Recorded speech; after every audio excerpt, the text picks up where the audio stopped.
आना तय किया था। पूर्व जन्म का वृत्तांत सुनकर अरुंधति को दिव्य ज्ञान से सब कुछ स्मरण हो आया। इससे उनके मन में उत्पन्न काम वासना के कारण जो संदेह और दुख था वो समाप्त हो गया। ज्ञान प्राप्त करने के बाद सावित्री अरुंधति को लेकर ब्रह्मा जी के भवन गई और उनसे वशिष्ठ मुनि तथा अरुंधति के परस्पर अवलोकन और काम की वृद्धि के विषय में निवेदन किया। ब्रह्मा जी ने भविष्य काल की भलाई और लोगों की हित कामना से उन दोनों के दाम्पत्य का समय उपस्थित जान लिया। उन्होंने शिव, विष्णु, नंदी और समस्त देवगणों के साथ मानस पर्वत पर गमन किया।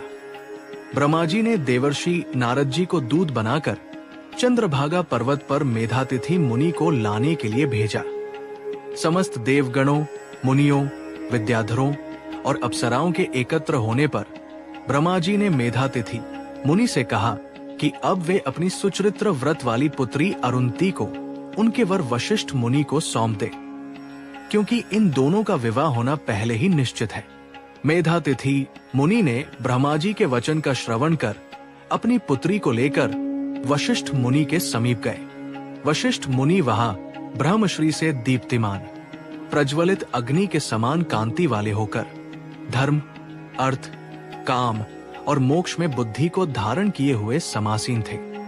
मेधातिथि ने वशिष्ठ मुनि को अपनी परम पतिव्रता पुत्री अरुंधति को पत्नी रूप में ग्रहण करने का निवेदन किया।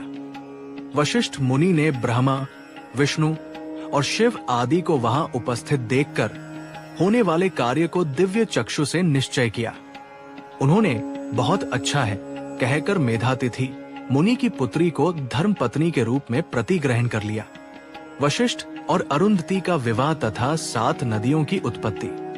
मेधातिथि मुनि से पुत्री को स्वीकार करने के बाद ब्रह्मा, विष्णु, रुद्रदेव और अन्य देवगणों ने विवाह की तिथि निश्चित कर उत्सव से उन दोनों को हर्षित किया।